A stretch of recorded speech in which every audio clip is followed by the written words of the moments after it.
Eu odeio a minha mãe, eu odeio a minha mãe, eu odeio a minha mãe. Eu ia cometer o suicídio.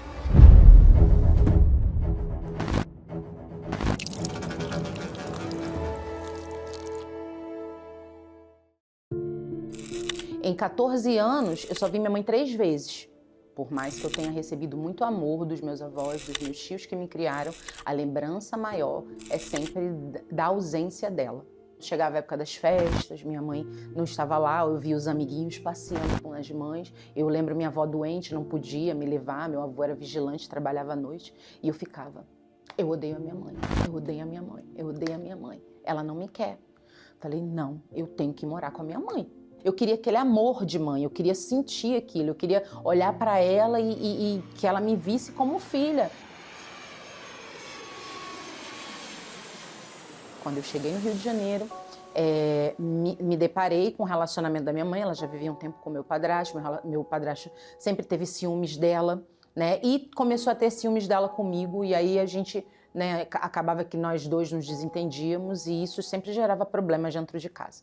Então, logo que eu comecei a me relacionar com um rapaz, né, minha mãe viu ali a oportunidade de me encorajar a morar com ele, aos 17 anos, para que fisicamente aquela situação dentro de casa fosse acabar. E ele tinha uma família, a família assim muito amorosa, sempre muito cuidadosa com ele, com a irmã. E aí eu não me apaixonei por ele em si, foi pela família. E ali eu fazia de tudo para ser filha deles. Então eu acabava provocando as brigas, ele chegava bêbado, eu não conseguia me conter e ali nós acabamos terminando. Foi daí que eu já estava com 18 anos mais ou menos, eu tomei alguns remédios, escrevi uma carta para minha mãe, pedindo perdão à minha mãe que eu ia cometer o suicídio. Deus ali me livrou naquele momento. E aí passou um tempo, eu me separei desse rapaz, comecei a me relacionar com um rapaz que tinha uma namorada e um relacionamento doentio. Ele saía com outras mulheres, eu sabia, mas eu nunca conseguia me separar dele. Quando eu queria dar aquele grito de não quero mais, ele falava, mas você, quem é que vai querer ficar com você? Você é uma paraíba feia, gorda, burra. Como é que eu vou deixar esse homem agora? Porque minha vida, eu tô perdida. E ali eu ia acreditando naquilo ali. Engravidei achando que agora a gente vai ter nós vamos ser uma família, ele não vai mais... De jeito nenhum, é que piorou. Eu descobri que ele estava me traindo e quando eu descobri, no dia seguinte, ele chegou em casa e eu com muito ódio, com muita mágoa e pensando, como é que eu vou ter uma família agora? Não, vou matar ele. Então, quando ele chegou, eu joguei álcool em cima dele, ele saiu correndo, eu saí correndo atrás dele com a faca na mão e ele falou, você é louca, vai embora.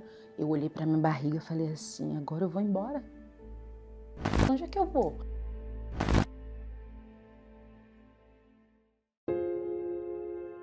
Pedi para minha mãe para voltar para casa e quando chegava final de semana eu não conseguia mais sair de dentro de casa, não tomava banho, só comia porque minha mãe ia lá levar comida para mim.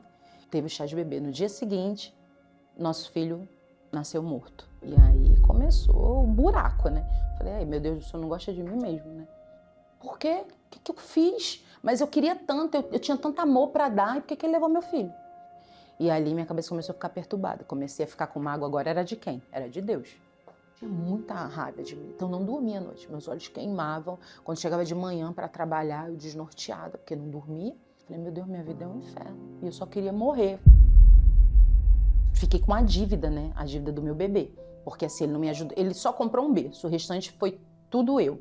Eu tenho que pagar minhas dívidas, mas como é que eu vou pagar essa dívida? Eu vou me prostituir, é o que eu tenho que fazer, eu não vou roubar. Então fui, saí, curti o carnaval, fiquei com um monte de homem, fiz várias coisas, né, que depois eu me senti um lixo. E aí quando foi na quarta-feira de cinzas, eu lembro que eu voltei lá para minha casa e aí nós fomos para um evento que tinha lá do lado, foi onde eu vi meu esposo. E ali ele estava saindo de um relacionamento e a gente começou a ficar junto. Eu sempre olhava e achava que ele era mais um, que ia me usar, que ia se aproveitar. Brigava, a gente brigava de se agredir. E logo, o que aconteceu? Eu tive uma filha. E dali eu comecei a beber muito. E a minha sogra, né, ela já era obreira e ela orava, pedia para Deus uma mulher de Deus para o filho. E chegou uma mulher perturbada. E aí agora a mágoa passou a ser da minha sogra. E ali ela sempre cuidando de mim. Eu falava pro meu esposo, sua mãe é meio falsa, né? Porque eu falo com ela desse jeito e ela tá aqui dentro. Ela lava minha roupa, ela faz não sei o quê. Eu ficava assim, eu falava pra todo mundo, minha sogra era falsa. Eu saí com uma amiga e a gente ficou de bar em bar, bebendo. E com a menina pequenininha, 3 anos mais ou menos de idade. Nesse dia eu fui arrastada pra casa porque eu nem levantava, de tão bêbada que eu tava. E aí a minha filha, pequenininha, né, tocou assim na minha perna e falou, mamãe, tá na hora de você voltar pra casa de Deus. Eu tentava ir, eu passava em frente à igreja, mas eu não conseguia entrar. Quando foi no domingo, eu fui pra igreja e falei, sentei lá na frente, falei assim, daqui eu só saio se for morte e salvo. É aqui que eu vou me curar e é aqui que eu vou ter uma nova identidade.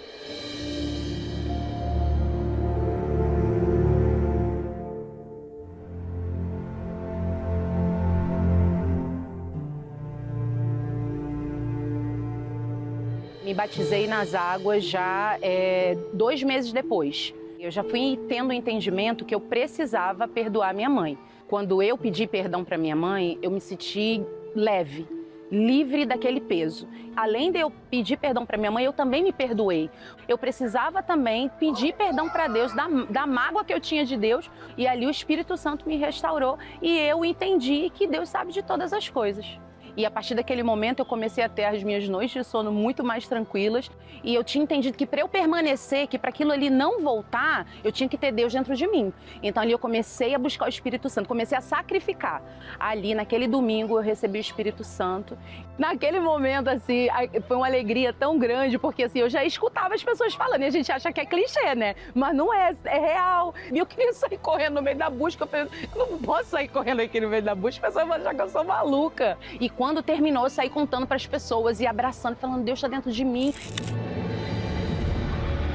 Quando eu comecei a ter o amor de Deus dentro de mim, eu passei a ter um amor sobrenatural pela minha mãe.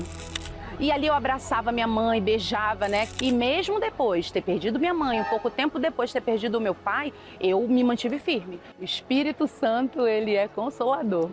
Consolador, é exatamente isso. E foi isso que ele fez comigo. E eu entendi também a necessidade de pedir perdão para o meu esposo.